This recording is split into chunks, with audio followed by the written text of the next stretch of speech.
Can you hear me? Yes, hello, Michael. We've got Hello. you. Hello, how are you?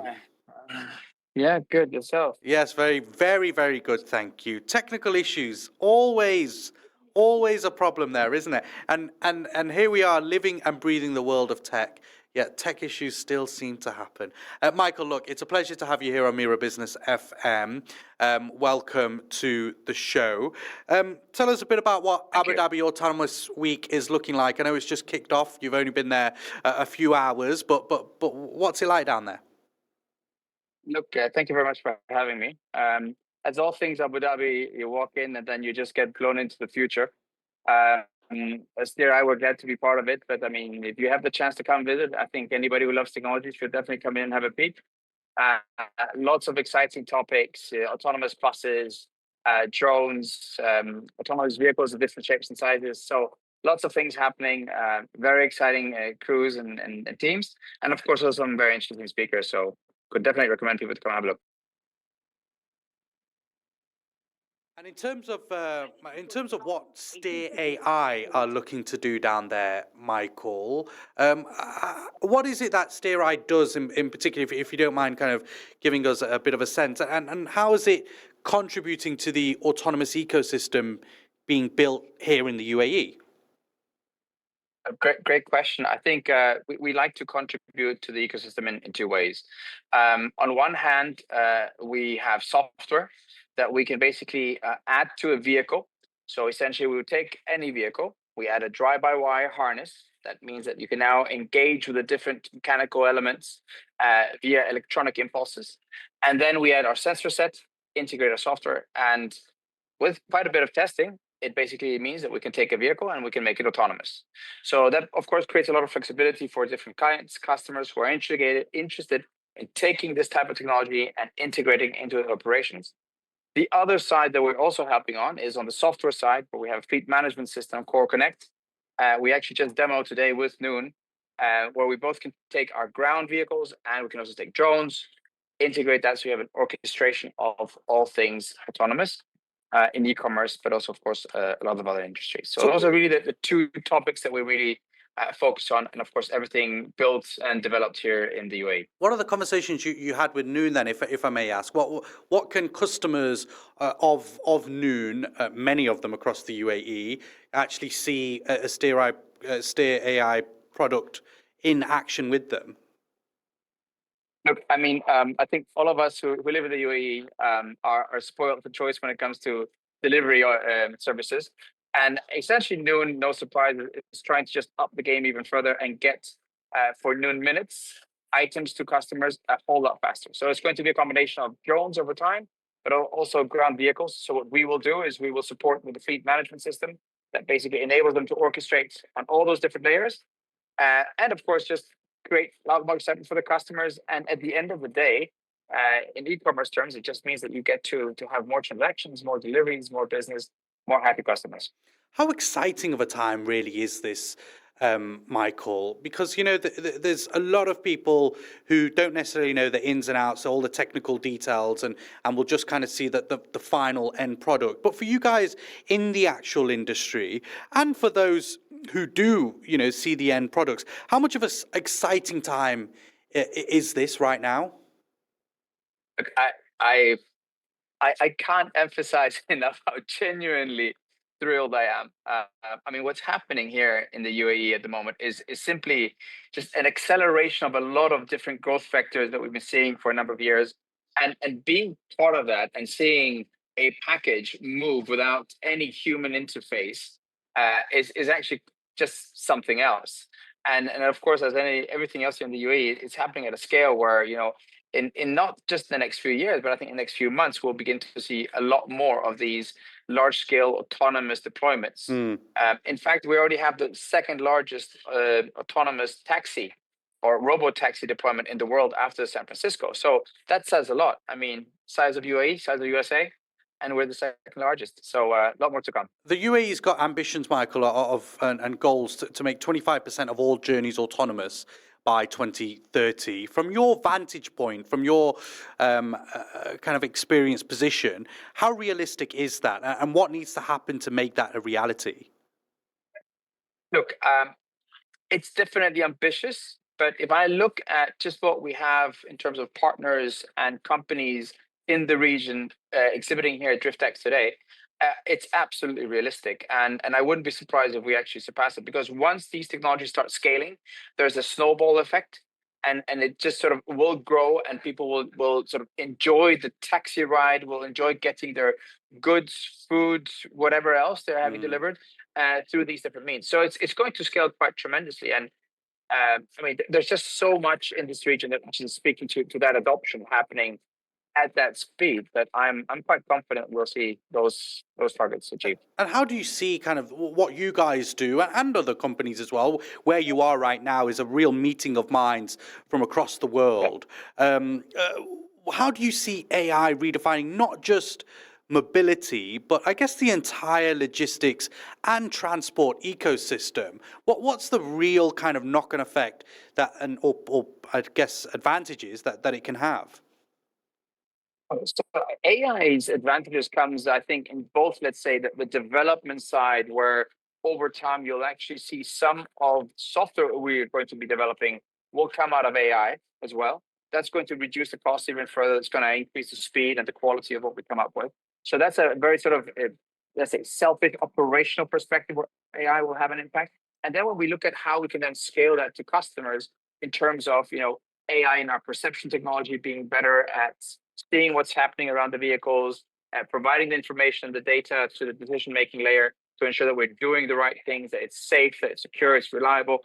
All of that is going to have a really big impact. And then if you then add a third layer, which is sort of at the AI and analytics level, that all of a sudden we'll be able to gather a lot more information from different spheres.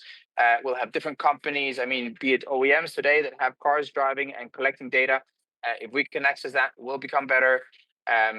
It could be satellite imaging data as well. So there's a lot of different data that all of a sudden gets bundled into this, and with AI, we can start extracting insights and, of course, improving the services and the product image. Absolutely. So a lot to happen. And with your role in particular, you've kind of helped build ventures globally from Germany to China and now here in the UAE. I'd love to get your take on how the innovation landscape in the Middle East compares to the rest of the world. You kind of said that the targets are very ambitious, but is that the right mindset to have for the UAE in particular to achieve such feats? It's funny that you mentioned that exact topic. Is one that we're speaking on the panel a bit later today. But I think what really sets the UAE out is the very integrated approach to how we scale technologies. And if you look at sort of the private-public sector interface and cooperation, it's super important, particularly when it's high capex or high investment levels, as you have in autonomous. You take commercial aviation, you take nuclear and renewable energy. That interface, that collaboration was pivotal to basically maturing and then driving adoption of it. I think what we're doing now in the UAE is really an ecosystem of regulatory investment and, of course, also technology players who connect it together with other enabling players, like, for example, and telecoms. It's just going to help accelerate this adoption and make that 2030 target you just mentioned really achievable, and maybe something we can surpass. So it's quite unique how integrated it all is. And you're currently sitting as acting CEO of SteerAI. I'd love to get your thoughts on where you see the organisation going over the next 12 to 18 months. Obviously, you're at events like Abu Dhabi Autonomous Week now, where I'm sure you're having a lot of kind of high-level conversations with organisations. As you mentioned, you just got off a meeting with Noon as well. Where do you see the next kind of 12 to 18 months for the organisation that you're heading? So we are lucky that we're coming out of the ATRC, so Advanced Technology Research Council. Technology has been built already with TII over some years. Now we're commercializing, so we're scaling our team very aggressively. A lot of the good work that TII has done, we're now building on top of. So there's POCs that we're continuing to develop. We're working in defense and also in the security sphere. Of course, logistics on the software side when it comes to fleet management. So we're basically building on great work that's been done, and we're now beginning to really accelerate that over the next few years. So we're entering now into the final stages of commercial discussions. We have completed a number of successful tests. So we're proving that we have value. We're proving that it makes sense. It's safe. and of course, that it will scale. So I think it's really at the cusp for things that are really going to start taking off in the next 12 to 18 months. I know we're tight for time with you, Michael. Just a last few from me, if I may. There's so many sectors that you can really work on this on. As you mentioned, just a few there, kind of defense, just being one of them as well. At the end of the day, is this for, an organization like you and I guess the AI kind of world as a whole, when you look at the way it kind of integrates itself into these different sectors, is it a big money making scheme as well from a business perspective? Is it money making for those companies that are bringing AI to the field? And is it also money saving and kind of, efficiency increasing for companies that are integrating it within their everyday use? Yeah. The short answer is yes, and I'll give you two data points to sort of substantiate that. The first one is, if you look at Waymo in the US, which is owned by Google, a lot of the investor reports are saying that a substantial part, 50 to 80% of the future valuation of Google will actually be driven by Waymo.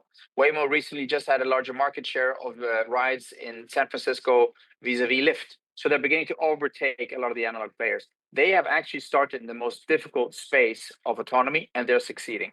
Now, you take that learning and that technology, you apply it to, let's say, simpler, more commoditized spaces, geofenced ports, warehouses, also in the military. All of a sudden, you're starting to see the application of something which really will start to scale. That was one data point. The second data point is just the need of this. I mean, you look at it internationally, we will drive benefits and value here in the region, but you go to Japan, I think it's 40% of the working population that will be decreasing between 2010 and 2050. So I think there's going to be a massive need of freeing up arms and legs to do other more valuable things than driving people and things around. So there's going to be a need for this, and we're very happy to be part of it. And again, as I said, come have a look at DriftX, and we'll have a chat.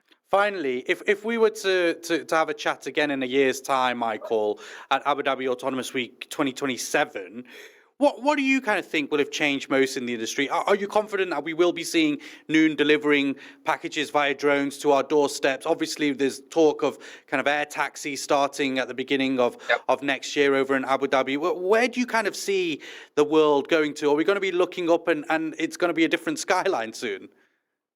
Look, first of all, I do hope that we get to chat again in a year's time. And I think in that year, we'll have seen larger scale deployments. I mean, not just in the hundreds, maybe even the thousands of vehicles on the ground. Look, drones will take a little bit longer. We will see them also catching on, but there's a regulatory element, there's a safety element, which sort of is flying over people that still needs to be resolved. I think those entities are close to doing that, but that's going to take a little bit longer. So I think you'll see a big uptake on the ground side, and I think you'll begin to see sort of the first steps of larger scale deployment on drones. So yeah, I think it's going to be an exciting next 12 months to follow this topic in this industry. Michael, it's a real pleasure to have you with us here on Mira Business FM. I know you're hugely busy over there at Abu Dhabi Autonomous Week. Plenty going on. Thank you so much for your time. Hugely appreciated. Thank you for having me, and I'm going to pass on some feedback on the Wi-Fi having to improve for next year as well. So maybe some AI integrated Wi-Fi would do the job. I don't know. Look, Michael Sounderby, the acting CEO of SteerAI, with us here on Mira Business FM. Really fascinating conversations coming out of Abu Dhabi Autonomous Week. We'll have more for you across the week here on Mira Business FM. This is DayBreak with me, Inzamam Rashid. Stick around. We've got plenty more on the way.